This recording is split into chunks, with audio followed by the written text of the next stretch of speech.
Hi. In this video, I am going to show you how to fix YouTube Vanced. First of all, find YouTube. Then press and hold the YouTube button. After that, click on App Info. Once it's open, click on Notifications and allow all notifications in the Notifications section. Then go back and click on Permissions and allow all the permissions that YouTube is requesting. After that, go back. Then click on Storage and Cache. Then go below and click on Clear Cache.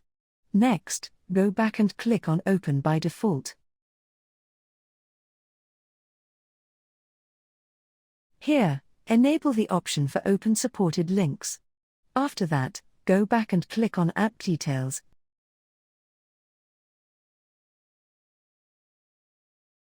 Then make sure to update the app if needed. That's the way to fix YouTube Vanced. If you want to learn more about this, please comment in the comments section. If you found this video helpful, please like it and don't forget to subscribe to this channel.